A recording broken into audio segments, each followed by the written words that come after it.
శ్రీమాత్రే నమః. ఈరోజు వీడియోలో ఎవరికైతే ఎక్కువగా ఆర్థిక ఇబ్బందులు ఉంటాయో, ఆర్థిక ఇబ్బందులంటే చాలామంది ఈ అప్పులలో ఇరుక్కోవడము, లేకపోతే ఏదైనా వ్యాపారంలో లాస్ రావడము, ఇలా మనకు చాలా రకాలు అంటే మనకు ఎప్పుడే కానీ ఇక్కడ ఒక విషయం గుర్తుంచుకోవాలి.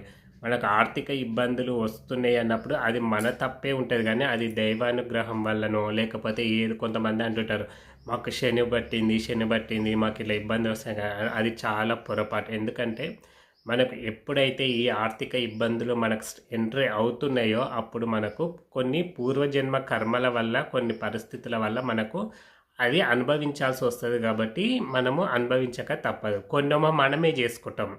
ఎందుకంటే కొన్ని కర్మలు మనమే ఒకరిని చూసి ఏదో కొనడం, ఒకరికి ఇల్లు ఉంది మనకి ఇల్లు లేదని, ఒక కారు ఉంది మనకు కారు లేదని, ఒకరు ఎంజాయ్గా చేస్తున్నారు మనం ఎంజాయ్గా చేద్దామని, ఇలాంటివన్నీ మనం మనం కొని తెచ్చుకుంటాం అన్నమాట. అంటే మనం అన్ని జాగ్రత్తలు ఉన్న వాళ్ళ గుడంగా కొన్ని కర్మల వల్ల గుడంగా వస్తుంటాయి. ఎందుకంటే ఆర్థిక ఇబ్బందులు వచ్చేటప్పుడు మనం చాలా ధైర్యంగా ఉండాలి. కొంతమంది ఈ అప్పుల బాధ భరించలేక అంటే ఏదో మందులు తాగడము, చనిపోవడము ఇవన్నీ చేస్తుంటారు కదా. అది ఇంకా చాలా పెద్ద తప్పు అన్నమాట. ఎందుకంటే చనిపోయినంత మాత్రాన మన సమస్యలు తీరుతాయి అనుకోవద్దు. మళ్ళా కర్మ మళ్ళొక జన్మల మళ్ళీ అంతకన్నా ఎక్కువ అనుభవించాలి. కాబట్టి మనకి ఈ జన్మ వచ్చింది, ఈ జన్మలోనే మంచైనా చెడైనా ధైర్యంతో మనము ఏదొచ్చినా సరే నేను ధైర్యంగా ఉంటా అని మనము నిలబడ్డామనుకోండి. సపోజ్ ఎవరైనా అప్పులలో ఎవరో ఒక మాటనో రెండు మాటలో అంటుంటారు కదా, అన్నప్పుడు కొద్దిగా ఓపిక పట్టుకొని ఆ మాటలను మనం భరిస్తూ ఉంటే ముందు రోజులు మనకు మంచివన్నమాట. అంతేగాని ఎవరో ఏమో అంటున్నారు, వాళ్ళు ఇట్లా అంటున్నారు, వాళ్ళు వీళ్ళు అట్లా అంటున్నారు అన్నప్పుడు ఈ చావు అనేది పరిష్కారం కాదు. అంతగా అయితే మనం ఊరిడిచిపెట్టి బయటికి వెళ్ళిపోవాలి. ఇప్పుడు ఉన్న ఊరిలో అప్పులు ఎక్కువయ్యి పరువు పోతుంది అన్నప్పుడు ఆ ఊరు ఇడిచిపెట్టి వేరే ఊరికి పోయన్నా మనము బ్రతకాలి. అంతేగాని చావు వరకు మనము తెచ్చుకోకూడదు అనమాట, చావకూడదు అనమాట. ఎందుకంటే అది తరతరాలకు మనకు ఇంకా ఇబ్బంది. మన వంశం ఉన్నా కానీ వాళ్ళకు కూడా మళ్ళీ మనమే ఇబ్బందులు పెడతాం అన్నమాట. ఏదైనా మనతోటే అనుభవించుకునేలా చేసుకోవాలన్నమాట. అయితే ఈరోజు పరిహారం ఏంటిది అంటే, ఎవరికైనా సరే ఈ ఆర్థిక ఇబ్బందులు ఎక్కువగా ఉన్నాయి అనుకున్న వాళ్ళు ఈ 5 శుక్రవారాలు ఈ పరిహారం చేయండి. 100% మనకు ఏదో విధంగా అంటే ఆ శ్రీమన్నారాయణుడు, ఆ శ్రీ మహాలక్ష్మి మనకి ఏదో విధంగా ఒక దారి అనేది చూపుతుంది. దారి చూపకున్నా కానీ మనకి ఈ సమస్యలన్నీ తట్టుకునే శక్తిని, ధైర్యాన్ని మనకిస్తుంది. దానివల్ల ఏదో ఒక మార్గం అయితే మనకు కనిపిస్తుంది. ఎందుకంటే అందరిలాగా ఈ పూజ చేయండి, ఆ పూజ చేయండి, ఎంత అప్పున్నా తీరిపోతుందని మాత్రం నేను చెప్పాను. ఎందుకంటే మన కష్టమే మనకు ఫలితం ఇస్తుంది. మనం కష్టపడింది ఏ అప్పులు తీరవు, ఏవి తీరవు. మనకి దైవానుగ్రహం ఏంటికంటే ఏ సమస్య వచ్చినా తట్టుకోవడానికి మనము దైవాన్ని పూజించాలి. ఏదైనా మనమే చేయాలి. కాకపోతే మనకు మనకు ఇప్పుడు సపోజ్ మనకి ఏ పని తోచలేదనుకోండి, ఈ అప్పులు ఎట్లా తీర్చాలి, ఈ సమస్యని ఎలా తట్టుకోవాలన్నప్పుడు ఏదో విధంగా మనకు ఎవరి నుంచి ఒకరి నుంచి చెప్పడం కానీ, లేకపోతే ఏదో ఒకటి మనకు అవకాశము అనేది వేరే వాళ్ళ నుంచో ఏ నుంచైనా మనకు చెప్పిస్తాడు. దాని నుంచి మన సమస్యలు అనేవి తీరిపోతాయి. అందుకే మనము దైవాన్ని నమ్మాలి. అంతేగాని దేవుడు వచ్చి మనకు రుణాలు తీర్చాడు, దేవుడు వచ్చి మనకు డబ్బులు ఇవ్వడు, మనము అప్పుల నుంచి బయటపడము. మన పరిస్థితులను సరిదిద్దుకోవడానికి మనకు ఒక ధైర్యం అనేది దానికి మాత్రమే మనము దైవాన్ని నమ్ముకోవాలి. అంతేగాని దేవుని పూజించినంత మాత్రాన మన అప్పులు తీరుతాయి అనుకోవడం చాలా పొరపాటు. ఎక్కడ తీరవన్నమాట. అయితే పరిహారం ఏంటిదంటే ఈరోజు ఒక శుక్రవారం రోజు నైట్ 10 అయిపోయిన తర్వాత మీరేం చేయాలంటే, ఉపవాసం ఉన్న వాళ్ళు మీకు అన్ని విధాలుగా మాకు ఏ రోగం బీపీ షుగర్లు ఏవి లేవు అనుకున్న వాళ్ళు మీరు ఉపవాసం ఉండవచ్చు. అంటే ఇడ్లీ తినొచ్చు, ఉల్లిపాయవి తినకుండా ఉట్టి ఇడ్లీ చట్నీ ఇట్లా ఏదన్నా పాలు పండ్లు ఏవన్నా తినొచ్చు. అయితే మీరేం చేయండి అంటే, నా శుక్రవారం రోజు నైట్ 10 అయిపోయిన తర్వాత లక్ష్మీదేవి ఫోటో లేదా లక్ష్మీనారాయణల ఫోటో ఏదున్నా సరే మీకు లక్ష్మీదేవి ముందు ఒక పీట వేయండి. చిన్న పీట వేసి ఆ పీట మీద నక్షత్ర ఆకారపు ముగ్గు వేయండి.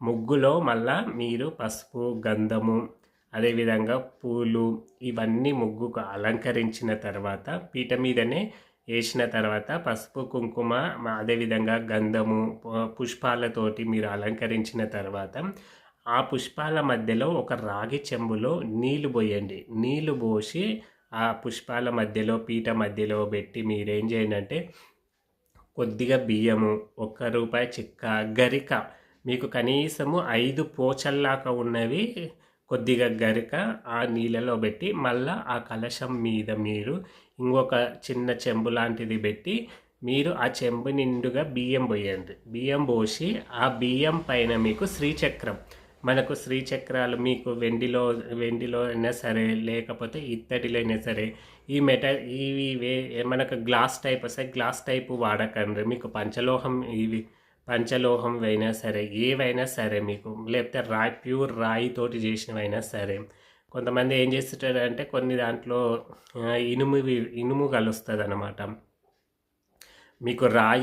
మీకు రాతితోటి చేసిన శ్రీచక్రాలు చాలా దొరుకుతాయి పూజా స్టోర్లో. చిన్నదైనా పర్వాలేదు తెచ్చి మీద ఉన్న బియ్యంలో పోసి మీరు ఏం చేయనంటే మీరు అమ్మవారికి సంకల్పం మీరు మళ్ళా కలశం ముందు 4 ముఖాలు అంటే 4 ప్రమిదలు తీసుకొని 4 సైడ్లు దీపం చూసేలా వెలిగించండి. అంటే తూర్పు, పడమర, ఉత్తర, దక్షిణం వైపు 4 ప్రమిదలు పెట్టి 4 సైడ్లు దీపాలు వెలిగించి ఒకే తోటి పెట్టాలి. 4 సైడ్లు చూసేలా దీపం వెలిగించి మీరు అమ్మవారికి ధూపదీప నైవేద్యాలన్నీ సమర్పించి నైవేద్యం ఏదైనా పెట్టవచ్చు. చిన్న బెల్లం ముక్క అయినా పెట్టవచ్చు, ఈ మిశ్రి, కండ చక్కెర ఏదైనా పర్వాలేదు. మనకు తోచిన కాడికే చేయాలి. మనం కలశం పెట్టినాం కదా అని ఏదో విధంగా పూజలు ఎన్నో గొప్పగా చేయాలని ఏం లేదు. మనకు ఉన్నంతలోనే చేస్తేనే దేవుడు తృప్తి చెందుతాడు అన్నమాట. మనకు ఆర్భాటాలకు పోయితే దేవుడు తృప్తి చెందడు. మీరు ఎక్కువ ఓవర్ యాక్షన్ చేస్తున్నామని దేవుడే అంటాడు. కాబట్టి మనకు ఉన్న కాడికి పెట్టి మీరేం చేయాలంటే అమ్మవారికి మీరు ఏమని సంకల్పం చెప్పుకోవాలంటే, అమ్మ నాకు తెలిసో తెలియకో నేనైతే అప్పుల బాధ, నాకు రుణ బాధలు, నాకు ఆర్థిక బాధలు, నా ఇంట్లో పరిస్థితులు అనుకూలంగా లేవు, నీవే నాకు సరిచూచ అంటే మీ పైన భారం వేస్తున్నామా అని అమ్మవారికి సంకల్పం చెప్పుకొని మీరు ఆ దీపాలు కొండెక్కుతాయి కదా. కొండెక్కిన తర్వాత మీరు ఏం చేయండి అంటే మనకు ఇంకా ఉదయం అనుకో నైట్ అయితే మనం ఇంకేం చేయలేము కదా. మీరు ఉదయం మార్నింగే మళ్ళీ స్నానం ఇట్లా చేసిన తర్వాత మీరు పైన మనకు శ్రీచక్రమము మన పూజా మందిరంలోనే పెట్టుకోవాలి. బియ్యాన్ని మాత్రము పరవానం వండి మళ్ళీ అమ్మవారికి నైవేద్యం పెట్టి మీ ఇంట్లో ఎంతమంది ఉన్నారో అంతమంది ఆ ప్రసాదం తినాలి. కలశంలో నీళ్ళు ఉన్నాయి కదా, వాటిలోని ₹1 చిక్క తీసుకొని, లేదు అనుకున్న వాళ్ళు ఆ కలశంలో ఉన్న వాటిని మొత్తము ఎక్కడైనా పారే నదిలో వేసి, మీకు పారే నదులు దగ్గరగా లేవు అనుకుంటే మాత్రము ఎక్కడైనా విష్ణుమూర్తి ఆలయంలో రావి చెట్టు ఉంటుంది. రావి చెట్టు మొదట్లో ఎవరు తొక్కకుండా కొంతమంది రావి చెట్టు చుట్టూ ప్రదక్షిణలు చేస్తే ఆ నీళ్ళు అనేది ఇక్కడ రాకుండా చూసుకోండి మీరు. ఎందుకంటే రావి చెట్టు దగ్గర ఇట్లా కట్టకపోతే ఏమవుతుందంటే ఆ నీళ్ళు పోస్తే జారు వస్తాయి. జారు వచ్చినప్పుడు ఏమవుతుందంటే ప్రదక్షిణలు చేసేటప్పుడు తొక్కుతుంటారు కదా, అలా తొక్కకుండా మీరు రావి చెట్టు మొదట్లో పోసి రండి. లేదా ప్రవహించే నదులు ఉంటే నదులలో, బావులలో ఎక్కడైనా వాటర్ ఉన్న ప్లేస్లో మీరు ఆ కలశంలో ఉన్న నీటిని పడేసి రండి. మళ్ళీ సేమ్ ఇదే విధంగా మీరు ఇట్లా 5 శుక్రవారాలు ఇదే ప్రాసెస్ చేయాలి. శ్రీచక్రం అదే వాడుకోవచ్చు. మీరు శ్రీచక్రాన్ని మీరు ఇంట్లో వాడుకోవాలి. అయితే మీరు ఇక్కడ అష్టలక్ష్మి స్తోత్రం చదవండి. చదివే వాళ్ళు మీరు పూజ ఇంత అయిపోయిన తర్వాత అష్టలక్ష్మి స్తోత్రము, కనకదార స్తోత్రం చదవండి. ఒకవేళ మాకు చదవడానికి రాదు అనుకున్న వాళ్ళు కనీసం ఫోన్లోనన్నా పెట్టుకొని మనసు పూర్తిగా వినండి దాన్ని. అంటే ఆ అష్టలక్ష్మి స్తోత్రము, కనకదార స్తోత్రాన్ని మీరు మనసు పూర్తిగా విన్నట్లయితే మీకు 100% ఫలితం అనేది. ఒకవేళ మాకు చదువు వచ్చు, మేము చదువుకుంటాం అనుకుంటే మాత్రము ఖచ్చితంగా చదవాలి. ఎందుకంటే చదువు వచ్చిన వాళ్ళు వినడం అనేది చేయకూడదు, చదవాలి. అవి తప్పులు పోయినా సరే మనకు ఒకేసారి మంచిగా రావాలి. తప్పులు పోయినా దేవుడు మనని ఏమి శిక్షించడు, ఏమి కొట్టాడు. ఎందుకంటే మనం నేర్చుకుంటున్నాము, ఏదో ప్రయత్నం చేస్తున్నాం కాబట్టి దేవుడు ఇంకా సంతోషిస్తాడు. చాలామంది తప్పులు పోతాయి అని చాలామంది చదివారు, కానీ తప్పులు పోయినా మనము చదవడానికి ట్రై చేయాలి. దాని అర్థం తెలుసుకోవడానికి కూడా ట్రై చేయాలి. మన ప్రయత్నమే మనకు మంచి ఫలితాన్ని ఇస్తుంది. చిన్న పరిహారం చేయండి, 100% మీకు అనేకమైన దారులనేది మీకు కనిపిస్తది. అంతేగాని చావు వరకు మీరు తెచ్చుకోకండి. అందరికీ ఆ పార్వతీ పరమేశ్వర్ల అనుగ్రహము అందరిపై ఉండి సంతోషంగా ఉండాలని కోరుకుంటున్నాను. జై శ్రీరామ్. అదేవిధంగా చాలామంది నెంబర్ అడుగుతున్నారు కదా, నేను వీడియో మీదైతే నెంబర్ ఇవ్వలేను. వీడియో కింద డిస్క్రిప్షన్ ఉంటుంది కదా, డిస్క్రిప్షన్లో నేను నెంబర్ పెడతాను.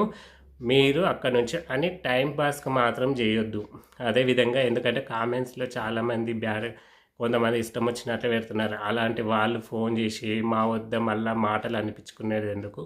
మీకు చేయాలనుకుంటే చేయండి, లేకపోతే టైం పాస్కి మాత్రము ఫోన్ చేయకండి. ఎందుకంటే మీ వల్ల కొన్ని మంచి సమస్యలు ఉన్న వాళ్ళకి ఇబ్బంది అవుతుంది. ఎందుకంటే మేమేం చేస్తాము అంటే, ఈ పనికిరాని ఫోన్ కాల్స్ ఎక్కువ వస్తున్నాయని నెంబర్లు తీసేస్తుంటాము. అప్పుడు మీరే అంటే మీకు పనికి రాకున్నా కానీ వేరే వాళ్ళకన్నా పనికి వస్తుంది కదా. నిన్న ఎవరో కామెంట్ పెట్టిండ్రు, అంటే మీ సంపాదన కోసము ఇలాంటివన్నీ ఎందుకు చెప్తుంటారని. మేమేం సంపాదించుకోవడం లేదు. మేము దైవాన్ని నమ్ముకున్నాము. ఎదుట వాళ్ళు దైవాన్ని నమ్ముకొని మంచిగా ఉండాలి, అందరు సంతోషంగా ఉండాలని మేము ఏదో మా యొక్క ప్రయత్నం. అంతేగాని మీ వద్ద ఏదో తీసుకొని మేము కోట్లు సంపాదించి పెద్ద బిల్డింగ్లు కట్టుకొని కార్లలో తిరగాలనేది మా ఆశ మాత్రము కాదు. జై శ్రీరామ్.